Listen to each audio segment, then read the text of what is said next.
જે પ્રકારે અમેરિકાએ ભારતનું અપમાન કર્યું છે તેનાથી સૌ કોઈ પ્રતિક્રિયા આપી રહ્યા છે, પરંતુ આ મુદ્દાને વધુ સારી રીતે સમજવા માટે આપણી સાથે અત્યારે સંરક્ષણ નિષ્ણાત જયદેવ જોશી જોડાયા છે. જયદેવભાઈ, આપનું સ્વાગત છે. સૌથી પહેલો સવાલ એ કે જે ઘટના ઘટી છે, ભારતીયોનું અપમાન છે, ઘટનાને આપ કઈ રીતે જુઓ છો? જે દ્રશ્યો અત્યારે આપણી સામે આવે છે અને એ દ્રશ્યો પણ એક આધિકારિક હેન્ડલ જે બોર્ડર પેટ્રોલનું ઇન્ચાર્જ જે છે એ અધિકારી અને એમના તરફથી આધિકારિક હેન્ડલમાંથી આવે છે, એ ચોક્કસપણે ચોંકાવનારા છે અને ખેદજનક છે. ચોંકાવનારા એટલા માટે કે ભૂતકાળમાં પણ આવી રીતે ઇલીગલ ઇમિગ્રન્ટ્સને પાછા પોતાના દેશ મોકલવામાં આવ્યા છે, જેમાં ભારતના નાગરિકોને પણ મોકલાણા છે. પણ આની પહેલાં ક્યારેય એમને આવી રીતે નથી મોકલવામાં આવ્યા. એમના માટે પેસેન્જર વિમાનો, સિવિલ એવિએશનના વિમાનો એ હતા.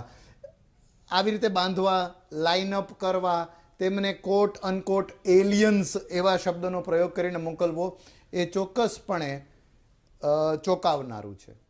ખેદજનક એટલા માટે છે કે આ સિવાયની કેટલીય બાબતોમાં જે વિદેશ વ્યાપારની હોય, સિક્યોરિટીની હોય, પીપલ ટુ પીપલ કોન્ટેક્ટની બાબતો હોય, આંતરરાષ્ટ્રીય પટલ ઉપરના કેટલાય કન્ટ્રીઝના જે સમૂહ હોય, ધ ગ્રુપ ઓફ નેશન્સ, જેમાં ઓકસ કહીએ, ક્વાડ કહીએ, આ બધામાં ભારત અને અમેરિકા સાથે હોય.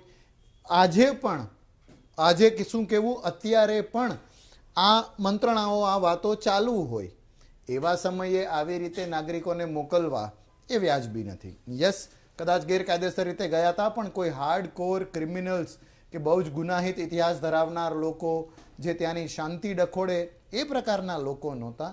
અને ભારતને પણ તમે બીજા દેશોની જ જેવી ફૂટપટ્ટીથી માપો અને એ પ્રકારનો વ્યવહાર કરો એ ચોક્કસપણે ખેદજનક છે. અમેરિકા ખુદમાં એવા કાયદાઓ છે જે ઇમિગ્રન્ટ સાથે કેવું વ્યવહાર કરવો તેનું આખું લિસ્ટ આઉટ કરે છે, અને એમાં ક્યાંય આવી બાબતો, તેવા કાયદાઓ અને માનવતા આને સ્વીકૃતિ ના આપે. જયદેવભાઈ, સવાલ એ છે કે આ ઘટનાને મુદ્દે ભારતે હવે કેવી રીતે અવાજ ઉઠાવવો જોઈએ? આપને લાગે છે કે વિદેશ નીતિની બહુ મોટી ચૂક છે આ ઘટના ઘટી ગઈ?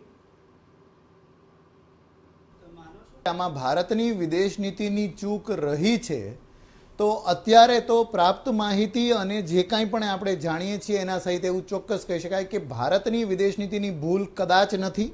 હું કદાચ નથી એટલા માટે કહું છું કે હજી આવનારા સમયમાં આપણે ખ્યાલ આવશે.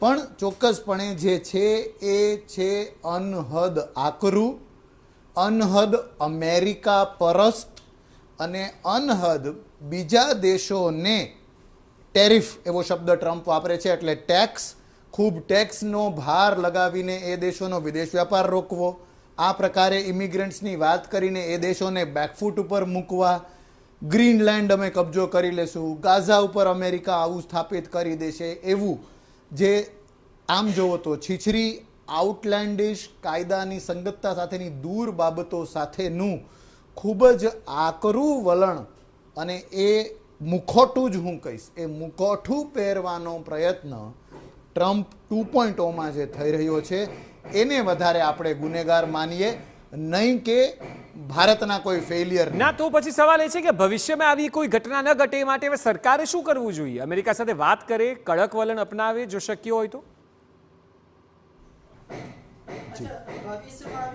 ભારતના દૂતાવાસ દ્વારા જ મોનિટર થઈને આમને સ્વદેશ મોકલવામાં આવે, આ પ્રકારના ઓપ્શન્સ ભારત પાસે ચોક્કસપણે અવેલેબલ છે.